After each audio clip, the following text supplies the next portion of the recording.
What is up, loyal lads and laddies? My name is Midnight Wolf, and welcome back to another Star Citizen stream.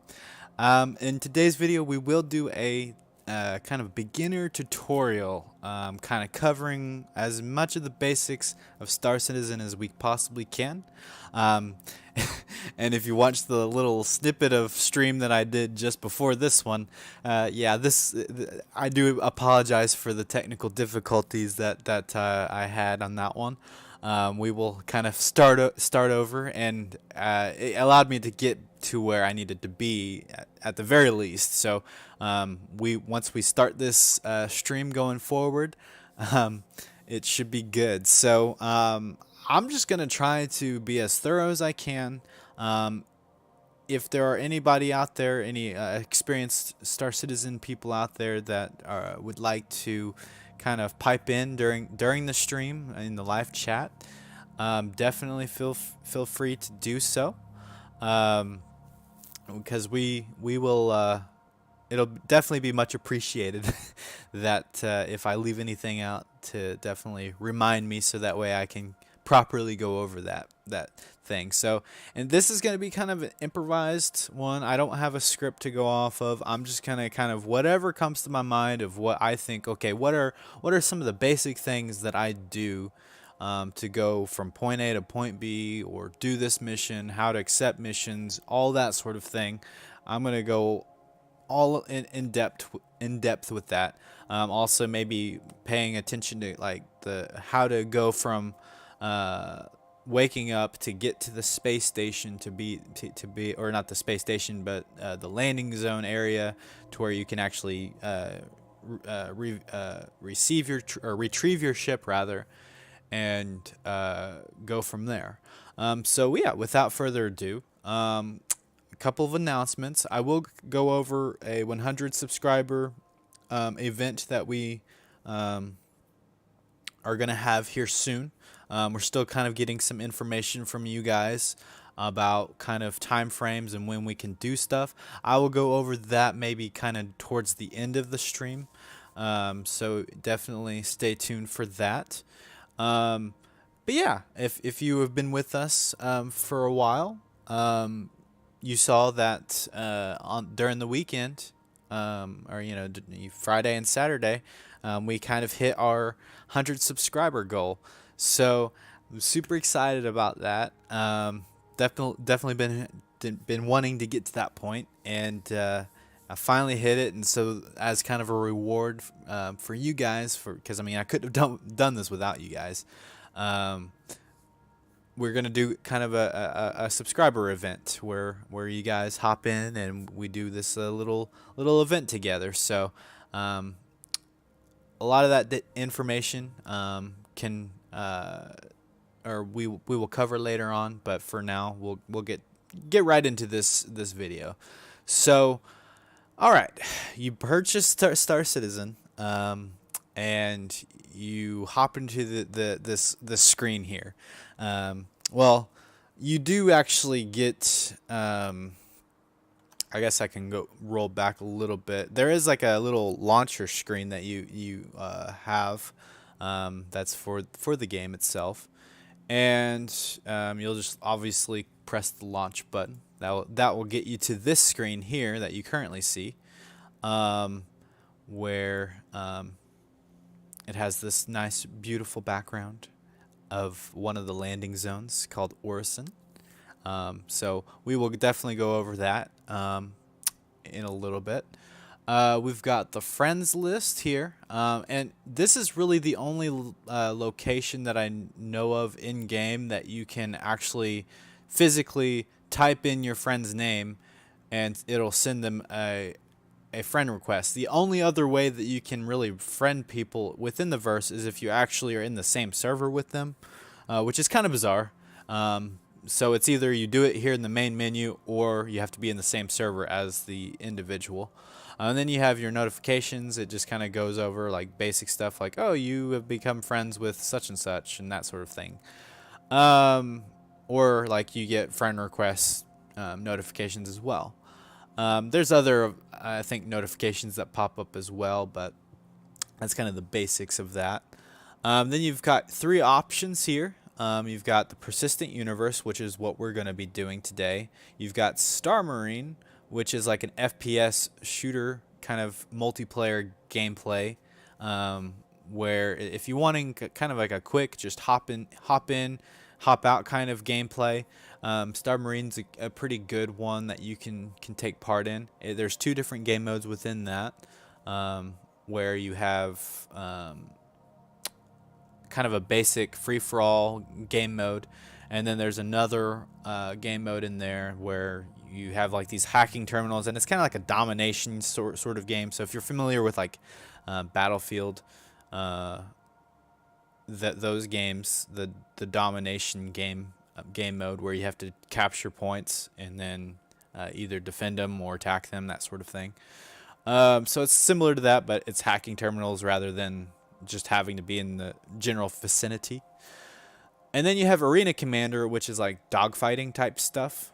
So if you want to just hop in, and it's kind of along the same lines of the FPS action, where you can hop into Arena Commander real quick and hop out of the game. There's no like time commitment really that you have to worry about. With the persistent universe, it's a bit of a time commitment. You do have to kind of sit down and do a lot of different tasks here and there, and so by the time you can get to certain points, you've already probably sunk like 30 minutes into the game, and you're just now taking off kind of thing. So there's definitely more time sink into Persistent Universe than there is Star Marine or Arena Commander. But those are some of your gameplay options. Obviously, you have this quick game button and the options tab. So currently, I guess you can't see it now, but whenever I hop into the game, there will be hints on the bottom of the screen. They might be a little useful. I always kind of ignore them, but there may be some useful information in those. But if for some reason they're not enabled, which they should be enabled by default, if you come to the options tab in the game settings tab, you go down 3 options or 3 little prompts here. And there's a yes and no. Just enable it and disable it, that sort of thing. So I'm going to go ahead and enable it so that you guys can maybe even read some of those notifications as we go along, because there might be some good useful information in those little hints. And in terms of graphic settings, definitely try to, if you notice your game is a little bit laggy, obviously you're going to come here and kind of tweak those settings. I've found that this kind of setup is probably the best for me with my current setup in terms of my PC. People do recommend turning film grain off, turning down chromatic aberration, turning down sharpening, and turning VSync off, as well as motion blur. Those are some settings that are normally defaulted to on. So if you would like to maybe see about messing around with those kinds of features, it may help your frame rates a little bit if yours is a little jittery. So hopefully that does help you out. Here's some controls. Keybinds. This is a pretty useful screen by default. However, if you need to change any of these keybinds, if there's like a specific keybind that you later on feel is necessary, the keybindings tab isn't smart enough to automatically update the keybind. So if you change any of these values, this will still be the same. I hope CIG adds that functionality where it actually changes to the appropriate personal change. But for right now, you're going to have to like memorize whatever changes you make to the keyboard. And then you have, and this is for the flight. So if you're in your little spacecraft, this is the flight controls. If you're on foot within the game, you can swap to on foot and see those in-game controls as well. And then you have mouse and keyboard set up, but maybe you have like a gamepad and like an Xbox controller. You can see the controls of that as well as if you have like joysticks and stuff. I haven't had the pleasure of hooking up joysticks, so I don't really know what all that entails myself. So if I get one, I may do like another tutorial maybe on that. That'd be kind of cool. I think that'd be a solid tutorial to go over once I figure out how to do it. And if you want to change any of these controls, there's this little button here that says Advanced Control Customization. You just click on that, and whatever you're trying to control or like change in terms of the controls, you've got some options here. Obviously, if it like pertains to flying around, you're gonna probably look in the little flights tab, and it's kind of categorized based off of various different things. I'm not gonna go into too much detail about what everything is in terms of this menu. If you guys would like for me to do a tutorial on all of this stuff and what everything means, definitely let me know. But I'm just kind of going over some of the basics of like, okay, this is how to kind of get you on the right path, to maybe changing your controls to fit however you like. So anyways, now that we've got kind of some of the options and stuff like that kind of semi figured out, let's go ahead and hop into the persistent universe. So we're going to click this button, and you're going to be brought to a screen similar to this one. Since I've already got my character created as well as my primary residence established, it's going to be slightly different for you guys because there will be buttons to press. So it's going to ask you where you want to set your primary residence. I think your options are Lorville, Orison, Grimhex, and Microtech. I think there's 4 options. I could be wrong. Grimhex may not be one of those. No, I think it is one of those options. But I think there's like 4 different options. Orison is on this planet that you're seeing here on the backdrop here. This planet's called Crusader. But we're gonna spawn in at Lorville right now. And so there will also then on this screen be an option where it says create your character. And I think it'll be like down here where it says enter the universe. But since we already have our character created, I think it goes ahead and puts it down here further. But I think initially it may be where it says enter the universe. I could be wrong. But anyways, now I like to just set my server location to best. But if you want to change that to USA servers or Europe or Australia, those are definitely some options. But I usually just do best in hopes that the game knows what I need more so than I do. So it should be US, but since that's where I live, but I just like things to be automatic like that. So we're gonna hop in this screen, this loading screen. This is the only loading screen that you're gonna come across in the entire game. Is this one right here, and it can be fairly lengthy, especially depending on if you have a hard drive or an SSD. And also the speed of your SSD or hard drive is also going to be a factor. But it also kind of goes over general information about, like, I think some of the lore. So if you guys want to maybe pause the video and read that, that's definitely an option there. Kind of it's pretty cool to kind of get little pieces of lore within the game. And also the loading screen here that you see here, those like gas clouds and stuff that are in space, those are actually in the game. So you can actually physically go to those gas clouds.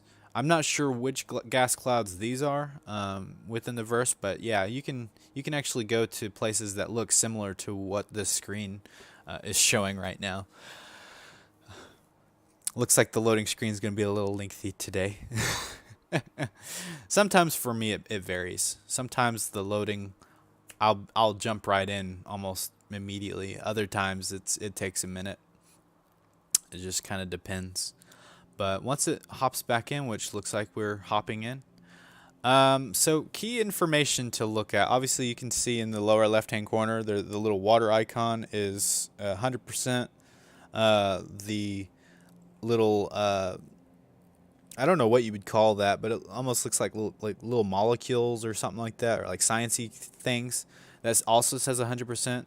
That's basically your food and water levels. And then it also briefly popped up the health as well of my character, which should be at 100%. And then you notice on the bottom middle of the screen you see where the hints are. So I'm gonna leave those on for now for the sake of this tutorial. If you guys want to like maybe read any of that, there might be some useful information there. If you look on the upper right hand corner, you're gonna see a couple of icons. One of those is a satellite, which is your comm array.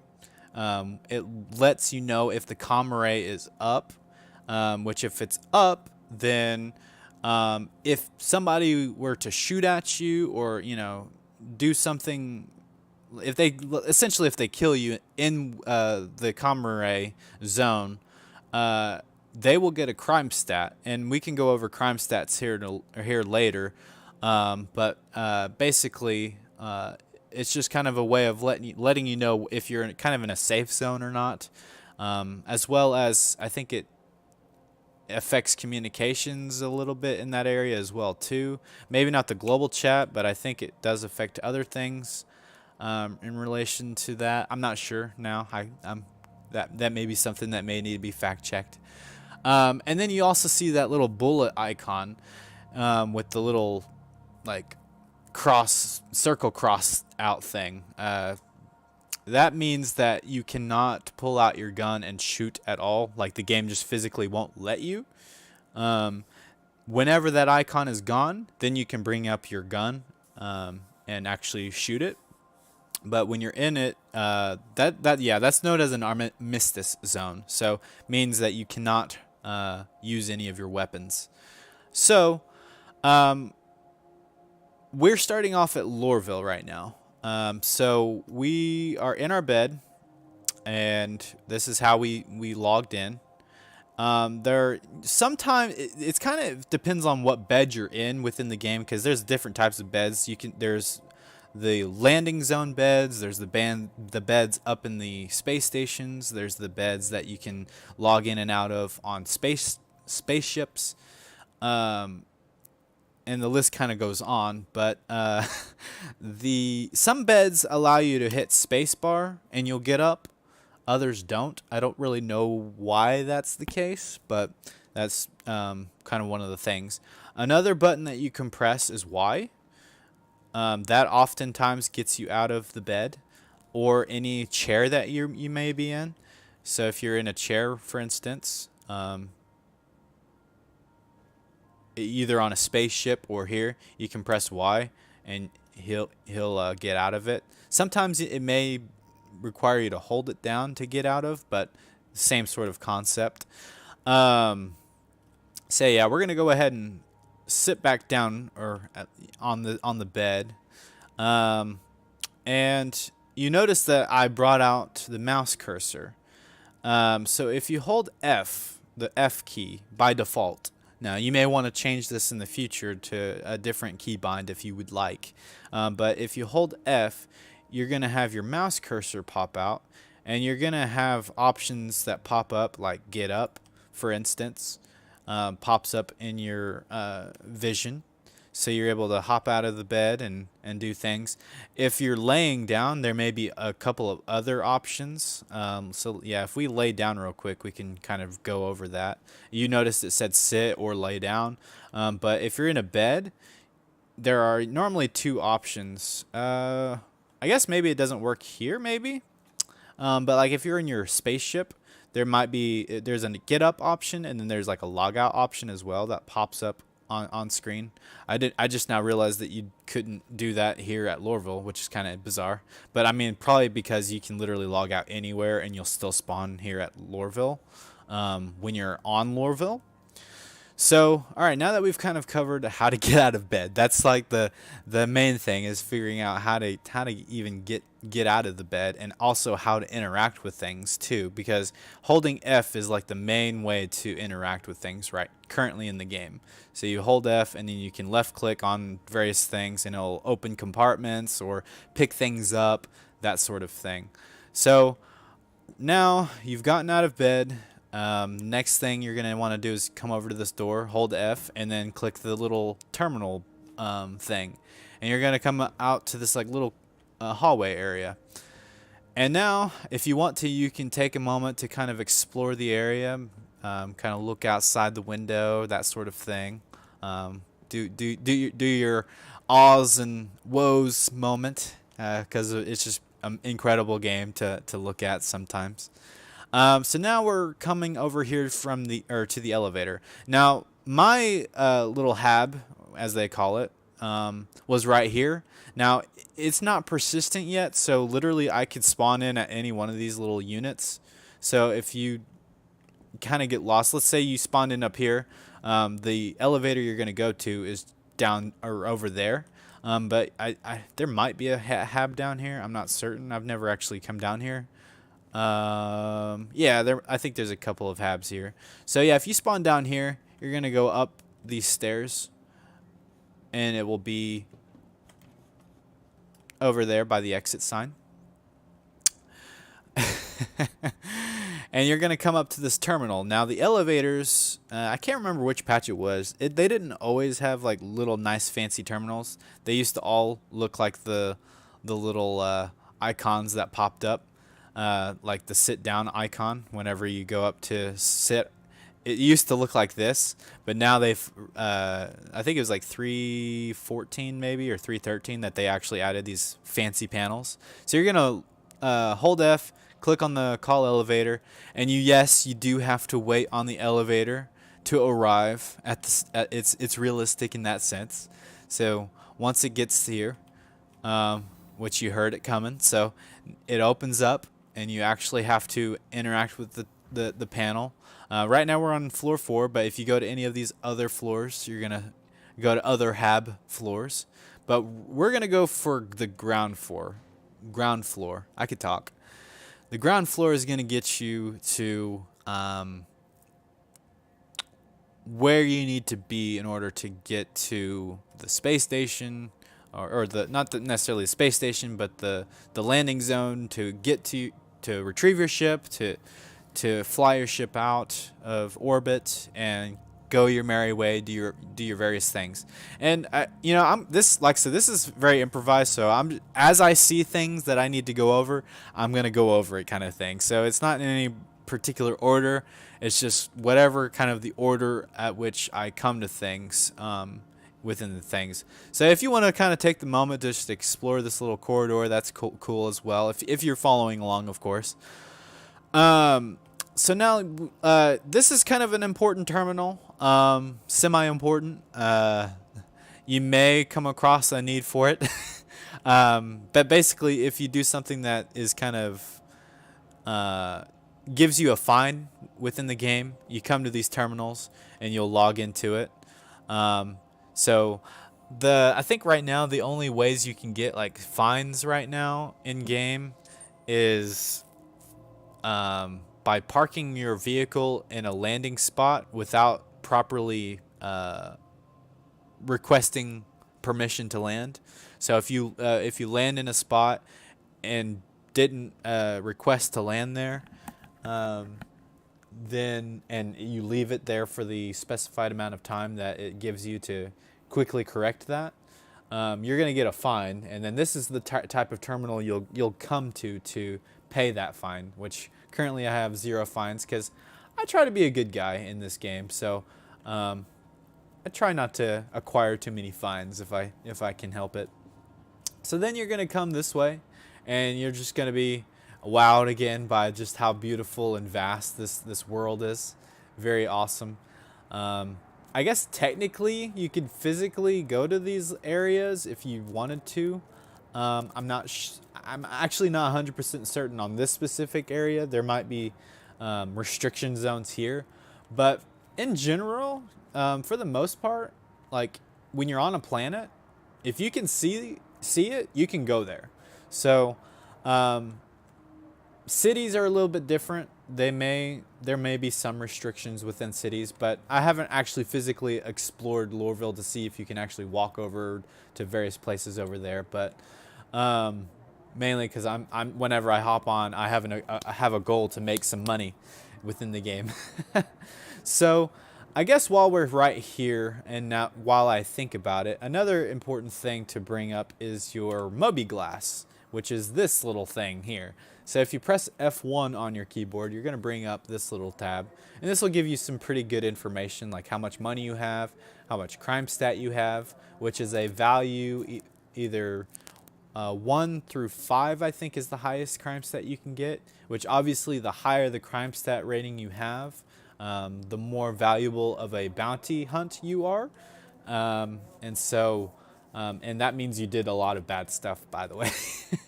So that's kind of what your crime stat rating is about. You literally just woke up. Nice. Welcome, man. I'm basically going over a very as in-depth tutorial as I can get from my knowledge of the game. So I'm trying to remember all the things that I take for granted. And so it's kind of not in any particular order. I'm just kind of whatever kind of information that needs to be shared, I'm going over. This is your heart rate. I mean, it's cool to see this, but you're not really going to need this in the Moby Glass because you'll see your heart rate down here. Now, this will show you, like, if you get injured on the arm, it'll actually highlight the arm as, hey, you have an injury. You may need to have it looked at. And they do have like a pretty in-depth medical system implemented that they recently added not too long ago. All right. So, and I'm making sure that I unmuted my headset because that would be very bad if I made it this far and have been muted this whole time. So, all right. So now that we've kind of got the Moby Glass figured out, F1 brings you to this screen. Now you can also have a keybind for F2, which is your map. That's another important gizmo that you're going to utilize quite often. This is going to be how you navigate, and I'll show you more about the star map here in a little bit whenever I'm actually in a spaceship. But for now, we'll just kind of move on. We'll go ahead and open up this tab again. So you have your main screen from F1.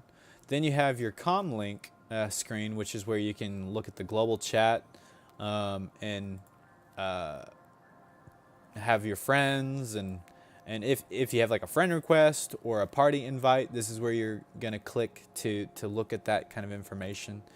And this is kind of different channels that you can have brought up, and you can edit that information over here. If you click this little icon, you can change the colors and all that good stuff.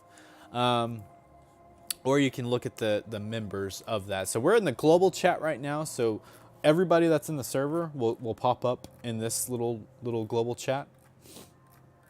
But you can change it to where it's party chat and click on that information and go to members, and you'll just show the different party members. So very, very basic stuff there. Then you can go to your vehicle loadout, which this is where you're going to equip different ship components, which I'm probably not going to be able to cover like ship components in today's video, but kind of a brief, like, okay, this is kind of like some information about it. So you're going to have options here of what ships you have in the game.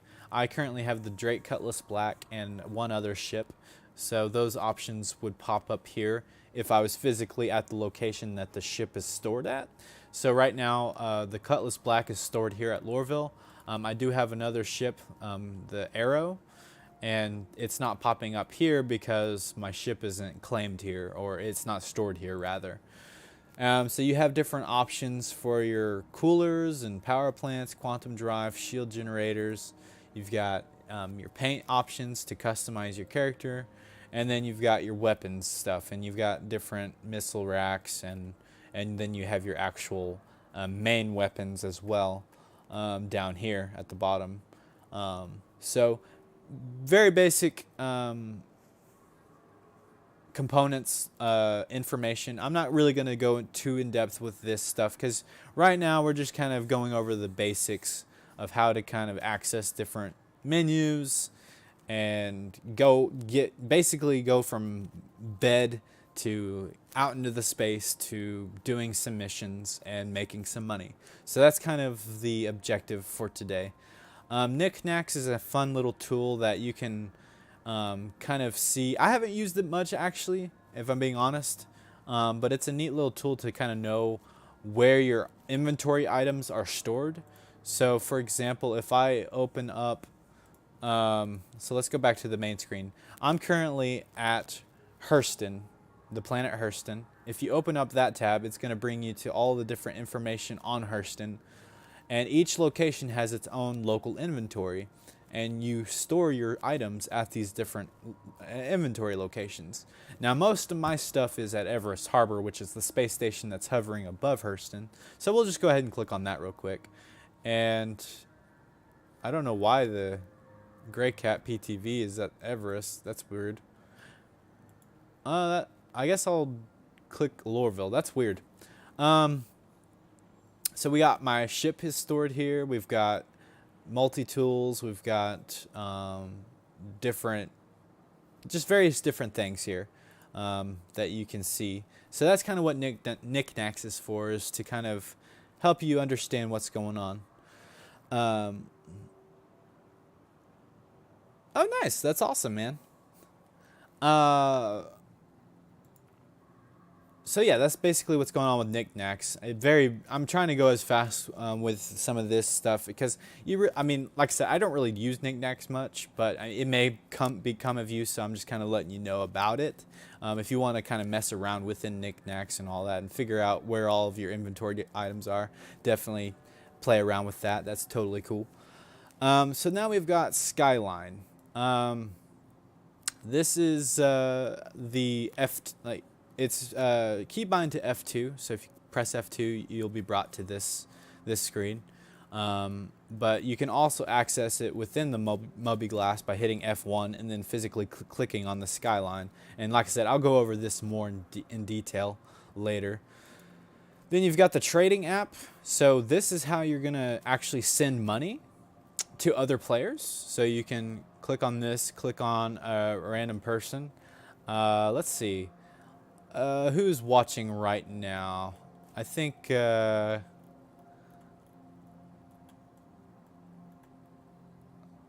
see. Where are they? I'm not seeing their name, actually. Here, let's do the plain bagel. He's a good example. So you're going to click on that. You're going to select the amount that you want to send to this person. And keep in mind there is a fee. So you're not able to send money to somebody and then send it fully back, because it will charge you a little bit of a fee to send money to other players. So we'll just send plain bagel 5,000 just as an example. So I'm going to send him 5,000 AUEC, which it's red, so I guess I can't do 5,000. That's weird. Oh, I think it's because I put a comma. So don't put commas, apparently. That's kind of a weird thing, but okay. So yeah, we're going to send plain bagel 5,000 AUEC just for the sake of it. Just to show that functionality and how it works. Now, I've tried to hit the make no another transfer button, but whenever I press no, it doesn't let me. So, but if I press the X, it does. If we go back to the menu with F1, the next icon to click on is the contracts manager. Now, this is like how you do missions. This is everything that you need to know in terms of how to accept a mission. And so you have different categories. You've got the general category, personal, which I've noticed that the personal ones are more criminal activity based, whereas the general are more they're more legal type stuff. So if you want to do illegal stuff, this is how you would do it, I think. Or you could literally just go up to another player and shoot them. That's definitely an option, but I do not advocate for that, so please don't do that. If you've accepted a mission, you're going to come to this tab. So a good mission to start off with. Let's do that first. Is a call to arms mission. So if you hit the call to arms button within the mercenary tab, you're going to have a different thing. Or different like information that's posted. If you want to go through and read all of that, that's totally cool. But it gives you some good information, like what your crime stat rating is valued at, or like in terms of NPCs. With other players, it's valued a lot higher than that. But if you're going after NPC bounties, this is what their, I guess, their value is. So we got a call to arms, and we're going to accept that mission. So looks like it bugged a little bit. So we're going to have to accept it again. Accept call to arms. There we go. So now if you come to the accepted tab, you're going to see a bunch of different the different missions that you accepted. Right now I have the call to arms, which is a very important one to do as soon as you log into the game, if you're going to do like bounty missions and that sort of thing. But even if you don't do bounty missions, you may be encountered by enemy NPCs within the game at random points. And it's just good to have the call to arms active at all times, because you will get extra money for doing so. I like to untrack it as soon as I accept it, so that way it's not on my HUD. And that way whenever I accept other missions, it will automatically prioritize that mission over any of the other ones.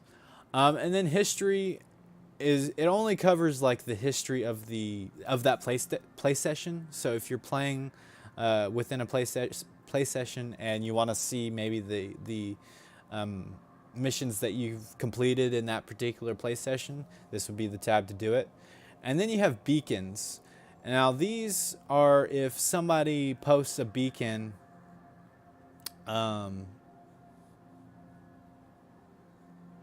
let's see. Or this is if you are in trouble and you need some assistance, you can create a beacon and other players can come and rescue you, sort of thing.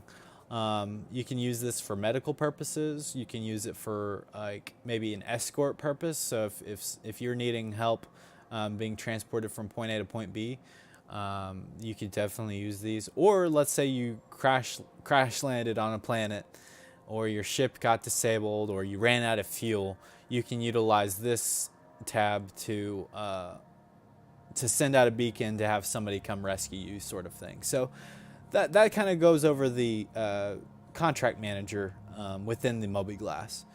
Now, this one I can go into better detail later on, but basically this is how you repair your ship and refuel it and restock its ammo, all that good stuff. But I'll cover this tab more in detail later whenever it actually applies. So now we've got the journal. I haven't really used the journal much, so I'm not 100% certain what all the journal actually includes. So I don't think I'm going to go over the journal, since I just don't really know what all it has. But then you have Delphi, which is your different reputations within different companies or groups within the game. So there's different like security services and protection or bounty hunting. Blackjack is another like security group. Just various different organizations that you can meet within the game. And the reputation kind of shows, obviously, green is good and red is bad. So if you want to be in the green, if you want to have a good reputation with that person. And then the reputation within the reputation. So let's say we want to know our reputation of Microtech, for example. This is a different planet than the one we're currently on. But this kind of gives you some information about what your reputation is within this particular service. And there's two different categories within that. You can do bounty hunting and get kind of renown through that, or you can become renowned through security services as well. And obviously the higher up you go, the better the rewards are within that within the missions that are affiliated with that. Let's see, it doesn't seem to show the rewards here for some reason. But like if you see over here, it says Associate Tracker 2, no additional perks. But I think if I click on Tracker 3, you get 5% payment bonus. So you get more money basically each time you do those missions. And then you get 10%, 5%, and then ultimately you get 20% with the level 6. And I think I said 5 on I meant to say 15. But with Master Tracker, you get 20% payment of whatever you have in addition to what you would normally get from the mission that you're doing. I do feel like I'm all over the place. This is improvised, so if I need to slow down on any of this, please let me know, and I'll try to slow down a little bit. And then this is just general information. This stuff hasn't really come in handy too much yet. I haven't really noticed a difference, but these may come into fruition later on in future patches. I think like this one is when like out in space, this value will eventually deplete over time as you use your spacesuit fuel to navigate in space. But for now, it's like infinite. You don't ever run out of EVA fuel. And then you've got your current balance of AUC, which you can also see that in the main Moby Glass tab. So anyways, now that we've covered the Moby Glass, fairly in-depth, not too terribly in-depth, but a lot of the basics there. Now, let's kind of, I guess, review a little bit. So we came from the residence hall, from that direction. We came down these stairs, and now we are in this little opened up platform area. You're going to want to head left from the residences facility, and you're going to come down this hallway, and you'll turn left again, and you'll be brought to this area. And some of the landing zones do have signs to kind of help you go to places. Sometimes they're kind of hard to read and hard to find, but this one says Metro Center. That's where we're going to go here in a little bit. But we need some gear before we go on our adventures. So we're going to need to go to a store called Tammany and Sons. So you come through the hallway to this little opening. You see this little kiosk looking thing. It looks like a kiosk. It's like it kind of reminds me of like those like map signs in like malls and stuff, but it doesn't have a map for whatever reason. It's kind of bizarre. But you're gonna go right at that sign, and there is the admin office, which is very important for trading purposes. So I guess I could probably go to that real quick just to show you the little trading terminals while we're at it. So, oh, there's more of those terminals as well for the fines and stuff.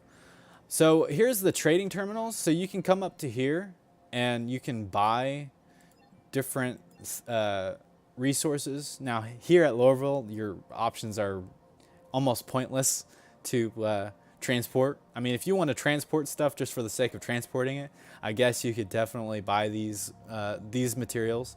But you're going to click the buy icon and then select the ship that you want to put your cargo into. So that's kind of what we've got. And then you're going to click on whatever resource or whatever kind of item that you're wanting to load up on. And then you have like this little slider tab, and you can load it up all the way. And then you can purchase the scrap if that's what you want to transport for whatever reason. You can purchase that, and it'll load up onto your vehicle automatically currently. Now, in the next couple of updates, they're going to rechange how you do this. So this probably will be outdated within the next couple of months. But at least for now, if you're just now hopping in and you're wanting to get going with this game, this will be useful information for now. Then if you have those items, let's say you go from planet to planet and you purchase these resources on one planet and you want to sell those resources, you come to the sell tab, select the destination that you may have resources.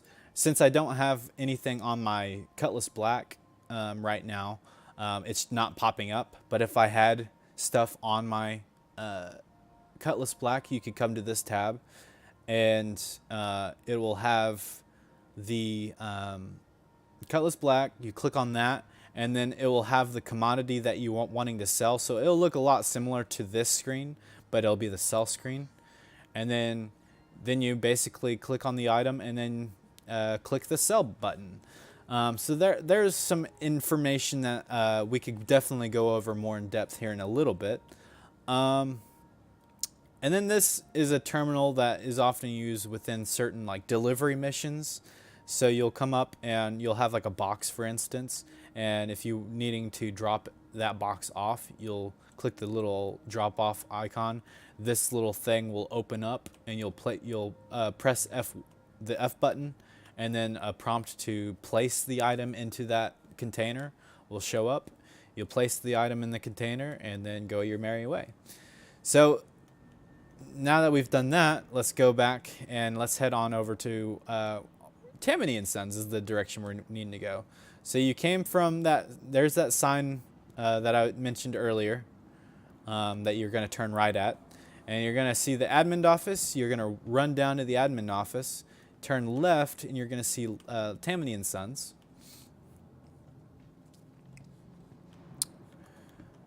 And I believe it's through, no, that's not through that way. Scratch that. That is important information for later game, but for now we need to go to Tammany & Sons because we've got to get some gear.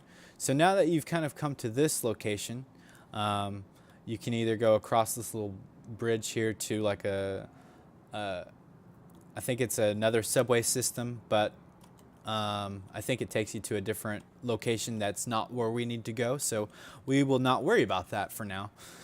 But if you turn down and come to the right, you're going to see this Tammany & Sons location.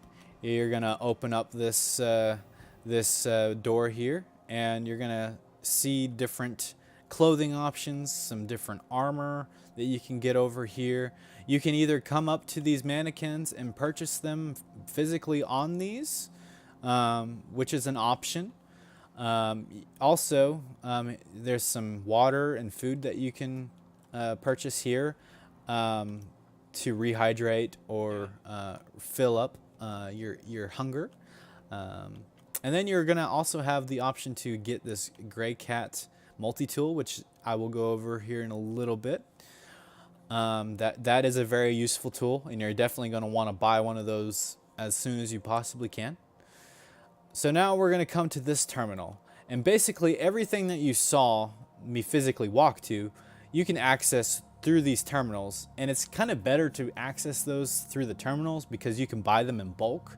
If you go up to the mannequins, you can only buy one thing at a time. So if you want to go to the terminal instead of the mannequin, that's totally cool. If you're just buying one thing, then it may be more efficient just to go to the mannequin and buy that one thing that you're wanting to buy. I do recommend you buying a bunch of med pens when you start out. So you click on the buy tab and you can select the quantity. I recommend don't press the max key because you're going to waste all of your money if you do so. But if you accidentally press the max key and you don't want to have to constantly press this to get back to a more reasonable amount, all you have to do is press that one. It'll bring you to number one, and so on and so forth. So at this stage, if you are following along, I recommend go ahead and buy you some med pens. I don't think I need any right now. So I think we're good. Next tab is the personal weapons. Now, Lorville, they don't really believe in weapons too much, I don't think, if I remember right. So your options are going to be very limited here at this specific facility. You can only get one sniper rifle and one pistol here, and then a combat knife. So if you want to go ahead and start off with those, you can definitely make full use of those. Absolutely. Holy cow. Time is flying here. So I do apologize if I have to cut out fairly soon, but we can at least get out of orbit of this place, and then I can continue on possibly later tonight. So I did not, man, there's a lot to go over apparently. Holy cow. I'm trying to be as fast as I can. So that's kind of why I'm rapid fire now. So anyways, we've got the pyro tool that was mentioned earlier. If you want to go ahead and just buy one of those or a couple of them, you can go ahead and do so. Another thing to do is definitely buy you a gun or two. So I'm not going to go ahead and buy this gun though, because I don't think I really want that gun. And then you come to attachments, and this is where you buy your magazines for your weapons, as well as different sights, or you can buy like little flashlight attachments for your gun. But you don't necessarily need a flashlight attachment because your helmet already comes pre-equipped with the flashlight. So, I mean, if you want to have a flashlight on it, you totally can. But it's definitely not, you don't necessarily have to, thankfully. And then you're also, if you bought that multi-tool, I recommend buying the mining attachment, which is this guy right here. We'll go ahead and just buy one for the sake of it. And then you're also going to want to buy, let's see if I can find it. The Truhold tractor beam attachment. That's another important one that you're going to want to purchase. Because if you find like loot and boxes and stuff within the verse, or like a dead body that has like an armor piece that you have, you can use the tractor beam to easily move those objects within the game without having to physically pick those objects up and then walk really slowly over to where you need to go. You can literally use the multi-tool tractor beam attachment, and you can pretty much go all over the place with it. So it's pretty cool, pretty fun to use. It's also used like if you're in space and you're outside of your ship, you can use it to pull yourself closer to your ship really fast. So it's another good use of the tractor beam, and I might show that off here in a little bit as well. So if you're, like I said, if you're following along within the game, and I don't know if anybody is currently, but this stream will be posted on YouTube. So if you in the future are following along with all of this, definitely purchase whatever you need to purchase in this terminal. If you feel like you need some weapons, definitely do so. Let's say we bought the Lodestone AO3 sniper rifle or whatever. That magazine is going to be here, so you're going to want to buy a decent amount of those. And you can, I mean, they're relatively cheap, so I mean they're only 30 AUEC, so you could probably buy like 10 of them starting out maybe, and still be good in terms of money. I don't know how much you're going to start out with. If you use like a referral code or something, you're going to have an additional 5,000 to the already starting amount. You don't really have to, but if you want to buy you a new undersuit for your character, you could totally do so. But you may, at this point of the game, be hurting on some cash. You should already have one by default, so I would save your money for now until you can get enough saved up to buy you whatever undersuit you want. I usually rock this one. I think it's a really good one. It looks cool, but it's totally up to you on what you want to do with that. But I would recommend holding off on purchasing these until later on. And also too, you may not even have to purchase them, because if you do like a FPS mission, you're going to come across plenty of these that you can equip if you want to. Maybe not this specific one, but I know you can find this one out there quite a bit, and a couple of other ones. So, and then you have your armor tab, and it's broken up to helmets, arms, backpacks, torso, legs. Obviously backpacks gives you more inventory space, and I'll kind of show the inventory here in a little bit. But if you want to have a backpack, you totally can. Just know that the backpacks are specific to your core compatibility. So this one only works on medium and heavy. So if you go to the core or the torso, definitely pay attention to what backpack you purchase. This one, it can have any backpack because it's a heavy armor. But let's see if we can find like maybe a light armor. So the backpack compatibility can only hold light armor backpacks. So let's see if we can find one of those actually. Looks like these are either all or medium is the lowest one, it seems like. So yeah, so that's good information. You might want to go ahead and buy a backpack currently if you have enough money. After buying your weapon, I would definitely prioritize your weapon and the multi-tool stuff first, because they're going to come in handy a lot more so than the backpack. But a backpack, if you have enough AUEC, it may come in handy for you as well. But like I said, the undersuit and the backpack are something that you probably want to hold off on, so that way you can purchase more important things and then kind of build yourself up to then be able to buy the backpack eventually. So that being said, we've finally gotten our gear, and if you want to kind of mess around, look through the screen and buy whatever gear you think you're going to need, I would just prioritize a weapon, a multi-tool, and I think by default you'll already have a helmet, so you don't even really need armor per se. I mean, you could definitely go into places without armor and come back with everything that you need, but if you're just starting out, you may want to buy like a basic armor set just to get you going, get you by. But this is basically all you're going to have in your inventory is a basic outfit like this. I don't think anything else spawns in. There might be something else that spawns in, but to my knowledge, I think this is the only thing that spawns in. Yeah, according to Squirrelord, Lorville is an industrial dictatorship, so that would be why there isn't very many weapons here at Lorville. But if you go to other locations within the universe, you'll be able to buy weapons, or more. You'll have way more options in terms of weapons. But if you start out here in Lorville, that's definitely very few weapon options there. So anyways, so now you bought all of your gear, and now the next thing to do is we need to get to where our ship is. So how do you get there from Tammany and Sons?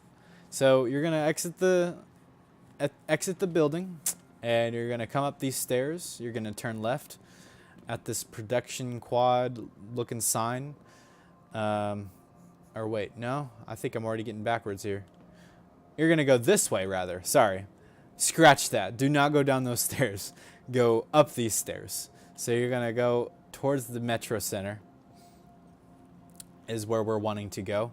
That's another location that you could go, but we're gonna go up these stairs because we're gonna go to the Metro Center. And so if you want to follow these signs, they can sometimes be helpful. Sometimes they can be hard to find if you don't know where to look. But you know, sometimes it's good to kind of sit back and kind of look at everything. Look at different signs, read things. There might be some very valuable information, such as where to go within the verse. So I definitely recommend, if you're just now starting out, try to read as much as you can. Eventually, these locations are going to come second nature, and you're just going to whiz on by and get to places wherever you need to get to. So now we're going to go to the Metro Center. Remember, this is that sign that I was mentioning earlier. So if you go that way, you'll go back to the residences where you just logged in. So we're going to go to the Metro Center, and this one actually has a map. So it shows that we're here, and we're going to want to go down to the Tisa spaceport. So when we go down these stairs, we're going to take a left, and it's going to take us to a subway station type setup. So we're going to go around this little area here, and here's where I said you're going to go left at. So you're going to turn left and go towards the spaceport line.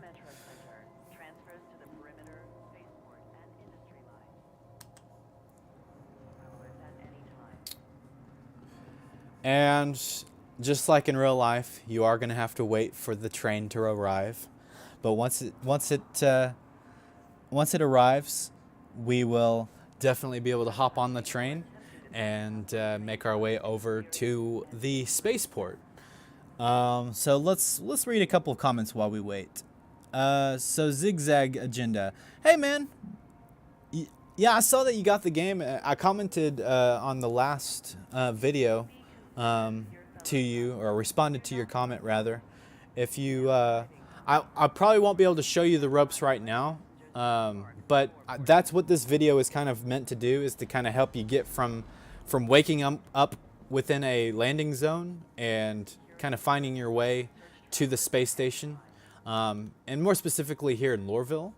So if you're following along with this tutorial, I go fairly in depth with stuff, but I'm trying to get you to basically where you can get into your spaceship and accept a mission for right now.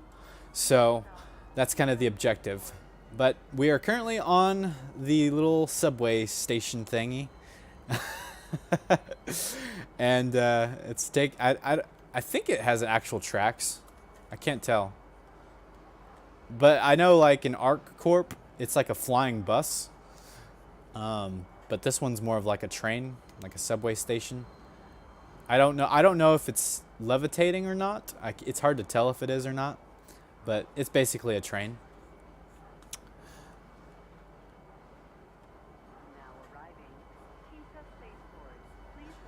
So now that we've arrived at the spaceport facility,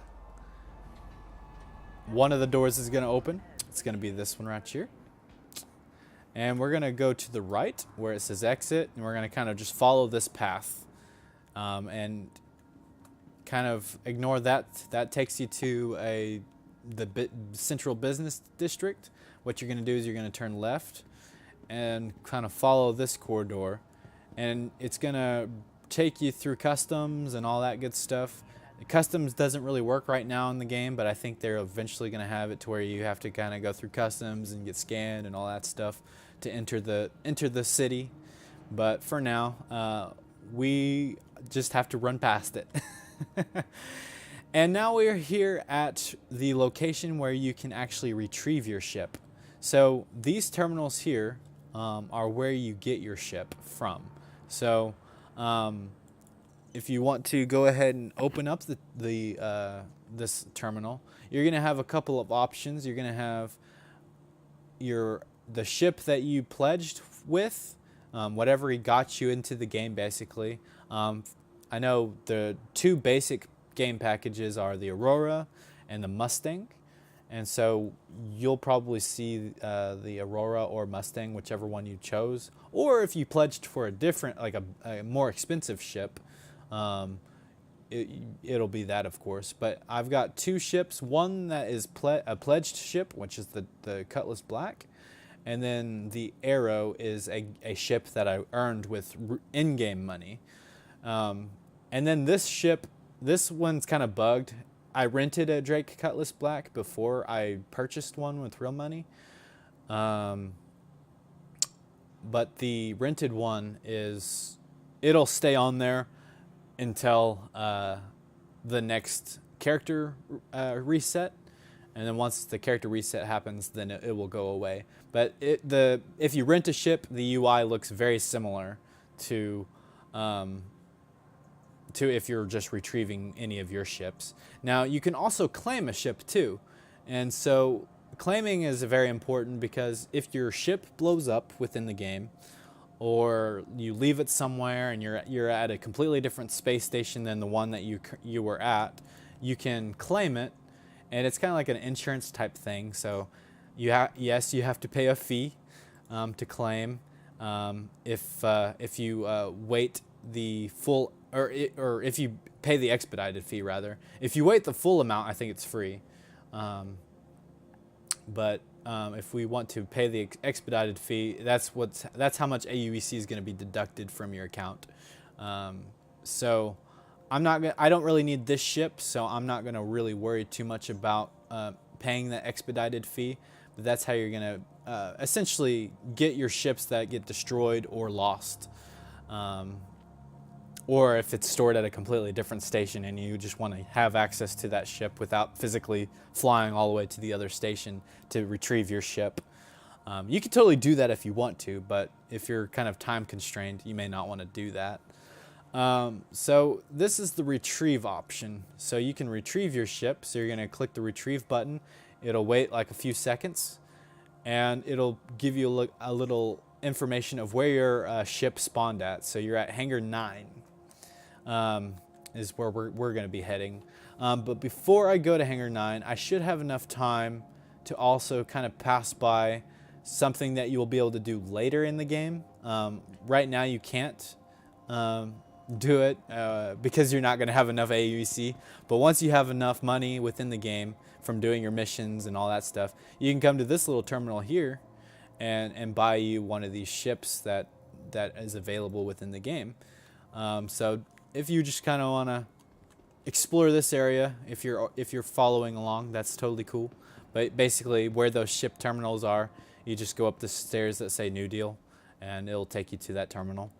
And then also for ship rentals, I believe, yeah, here's a terminal for renting a ship. So maybe you don't have quite enough money to buy a ship yet within the game, but you want to do some of the activities that require that type of ship. For example, you may want to do, let's see, what's a good example? I thought you could, I guess you can't. I thought there was a prospector here, but I suppose not. Let's say you wanted to do like bounty hunting missions, and you want a fighter that is a lot better than the starting fighter ships. This is a pretty decent one that you can totally rent for a relatively affordable rate. You'll have to do probably a few missions before you can afford it, but once you can get to, I think, 19,000 AUEC, you can rent it and start doing some bounty hunting if you really want to. You don't have to buy this for bounty hunting, but it's a good ship to have for bounty hunting type missions, at least in the current state of bounty hunting. Because you don't really actually subdue a target yet. Right now, all you do is basically kill them. So it's more of like an assassination, really, than a bounty hunting mission, but it still applies. So we're going to go to Hangar 9. So those are the terminals that we got our ship. We're going to go to Hangar 9. So to get to Hangar 9, you're going to come to any of these elevators that are in this area. So just pick one. Doesn't really matter. You're going to press the little terminal button, and then you're going to be brought to the elevator terminal. And we're going to go to Hangar 9. So we need to scroll down to Hangar 9 using the mouse wheel. And once we get to that hangar, you're gonna see the ship that you hailed. You went with the Pisces for your starter. You love that little shuttle. Nice. That's a pretty good one. You could do like cargo missions with that little thing. What's your biggest ship? Actually, this one is. Currently, this is my biggest ship within the game. I'm saving up for the Hercules Starlifter M2 variant, and I think it's like 5 point something mil or 6 point something mil. So I'm like a little bit more than halfway there, basically. So that'll be my next ship that I get. So what you're going to do is you're going to come out of the elevator. You're going to walk up to this little terminal on the Cutlass Black. Now it's going to be different based on the ship that you have, but there will be like a little access point. If it's a single-seater ship, all you have to do is kind of go up next to the cockpit, and there will be a prompt that has you enter the ship if you hold F, of course. But for the Cutlass Black, I have to go up to those little terminals and lower the ramp, and then to close the ramp, you're gonna go up to that little terminal there. But like I said, each ship is gonna be different in how you open it. So, but at least for the Cutlass Black, that's what we've got.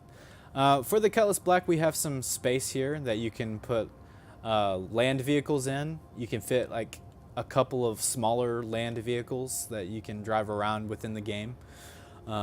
So space for that, as well as actual cargo that you purchase at one space or at one location, and then you want to transport to another location. So that's one of the activities that you can do. Some ships have turrets that your friends can actually man for you. And some ships, not all, have beds that you can lay down in. And if you lay down in a bed ship, you can log out and then log back in, and you'll be wherever it is that you logged out at. So that's good information. The weapon racks, they're not important yet, but eventually these will be physicalized where you can actually place your weapon on them and actually have your weapons displayed. So now you're going to come up to the pilot seat, and you're going to hold F, and you're going to enter the pilot seat basically. And it's going to bring up everything. It's kind of bizarre because it automatically spawned in with everything turned on. But normally, here, I'll go ahead and go through the process of what all you need to do by powering it off. So normally this is what should happen. It shouldn't just start up usually. You should actually have to physically start the ship up. There's two different ways you can do that. There's the flight ready and then the power on. At least in terms of the interactions method. Now you can hold R, I believe, to turn everything on, and it's flight ready from the get-go. But we're going to go ahead and turn everything off again and do this method. So you're going to go ahead and hit the flight ready. That's the one I like to do. It's the easiest one because everything is ready to go, your weapons, everything. But you can do it to where you turn on just your engines, and then you can also turn on your shields, and then you can turn on your weapons and all that stuff. But if you just do flight ready, it turns everything on automatically, so you're already ready for whatever it is that you're going to be doing. And then the next step is to get out of this hangar. So there's different types of hangars or landing pads that are within the game.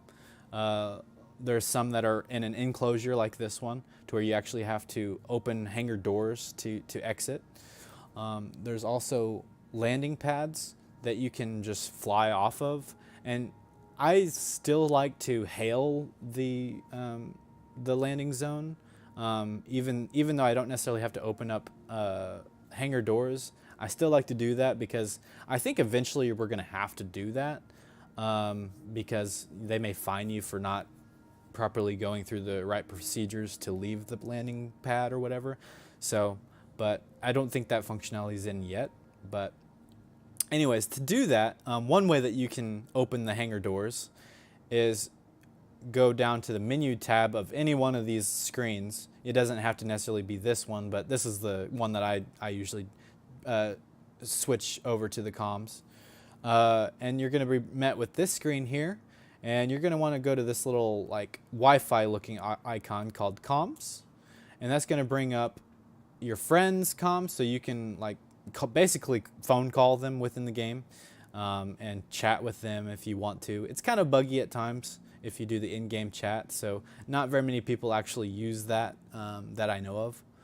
But you're also going to be able to hail the landing zone, so you can click this landing zone, which is the Lorville landing service, and it's going to open up the hangar door that's above the ship. So we're going to have to kind of wait until the hangar door is open fully, so that way we don't run into it. I can be kind of impatient sometimes, and I run into them way too often. I know with the Cutlass Black, if you want to, you can rotate your engines. This is kind of specific to this ship, but you're going to hold spacebar and you're going to lift off. And then after you lift off, if you press in, as in nice, you're going to raise your landing gear and fly. Now you don't necessarily have to raise the landing gear, because when you go into quantum travel, it'll automatically raise. But just so you know, if you quantum travel or anytime you raise your landing gear, make sure that you lower the landing gear before you land, because then you'll just run into the ground. So definitely some important information there. Each planet has a different altitude that you can be at before you can quantum travel. So right now we're lifting up at a decent speed. But if we want to go faster, for instance, if you see that little thing on the left side, like this line here, you're going to see like a little arrow. That is basically what your max speed can be at set to. But if you with the mouse scroll wheel, if you raise that up or go forward with it, basically it raises that, and so then you can basically increase your maximum speed at which you travel. Another key or another pro tip here is, if let's say you don't want to keep holding down a button to be traveling in a direction, you can hold this or press the C button, and then it will engage a specific mode that makes you continuously go forward, that sort of thing. So right now I'm not holding down a single button. I can be relaxed and let this thing kind of take me where I need to go.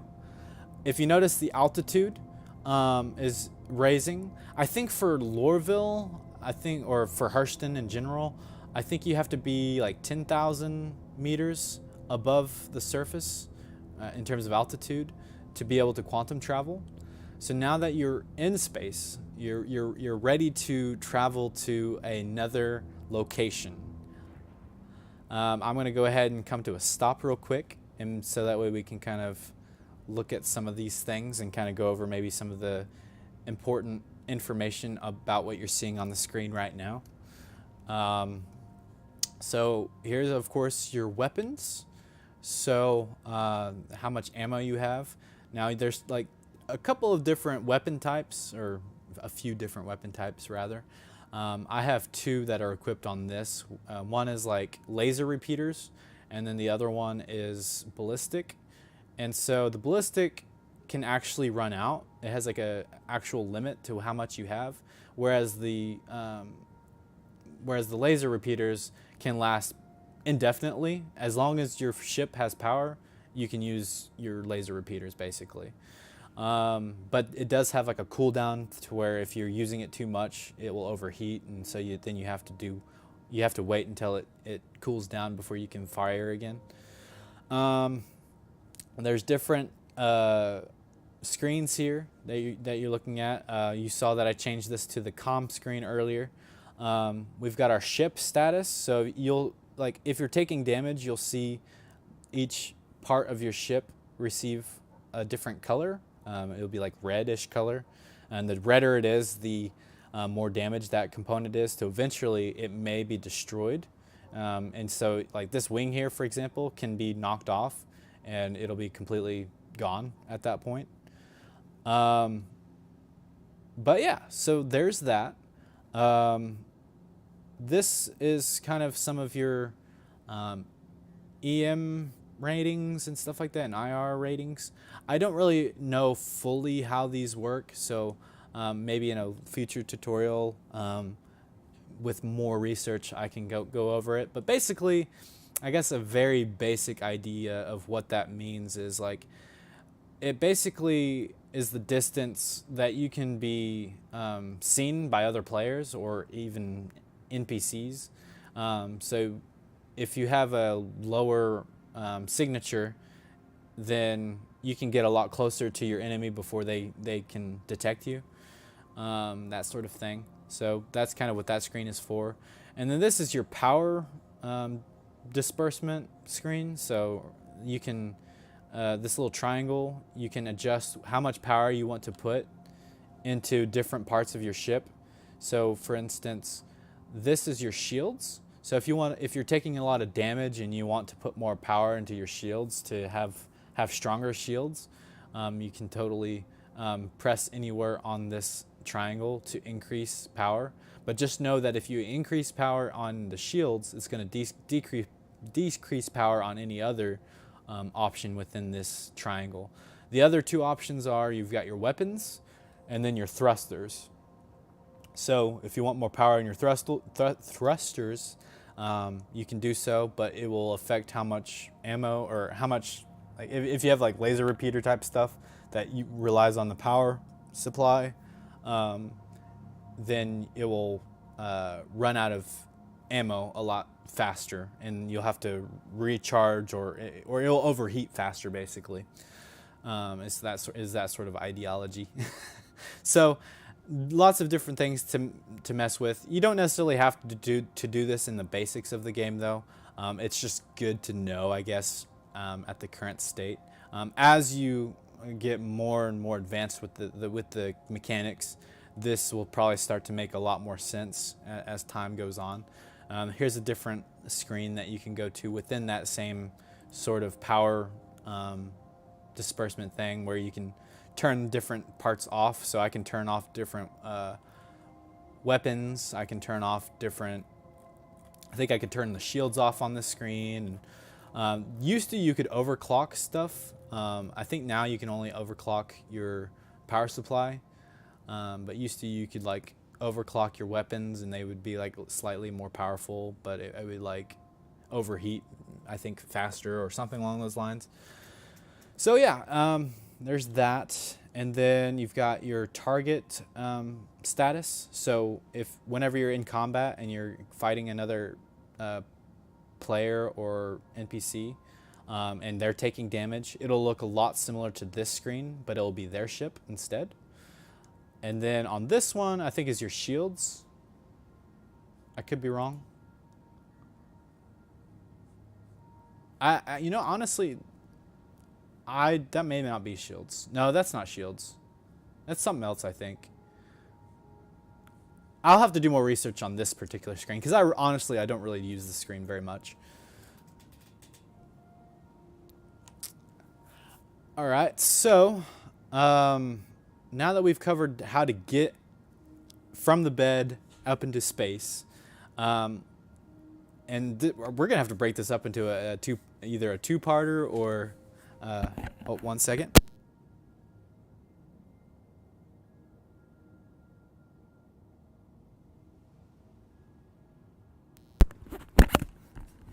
All right, I'm back.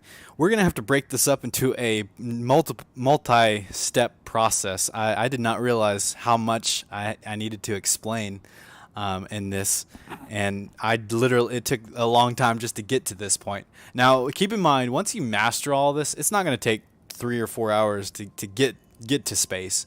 But I did kind of go fairly in depth on a lot of the different things to get you from the bed out into space. So I think I've got to leave now, but I will be back on possibly later tonight, and I will continue this. And I'll basically continue where we're leaving off. In fact, I'm going to fly a little bit forwards, a little bit here. I might actually have to quantum travel somewhere, or like slightly. I can start a quantum travel, but quickly get out of it. And I can go over all of that in the next part of this tutorial. But this will be a fast way to get out of the atmosphere. Alright, now we're out of the atmosphere. Now I can stop here. So this is basically where we're going to kind of pick up where we left off. I'll definitely go over how to quantum travel like I just now did, and that sort of thing. But I unfortunately I have to get going right now as we speak. But I'll probably, if I get back on tonight, it'll be at 8. If I'm not able to, I'll probably get back on tomorrow around 7 o'clock U.S. Central Time. So definitely stay tuned for the next part of this tutorial. There's a lot to cover.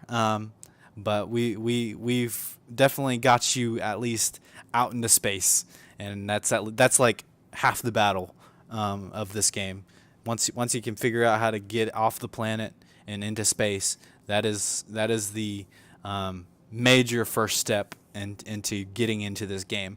So we will definitely go over some more of this stuff in the next one. I do apologize that I have to leave. And kind of break this into a multi-step or multi-step tutorial, but we will have to do that. And anyways, without further ado, thank you guys so much for watching.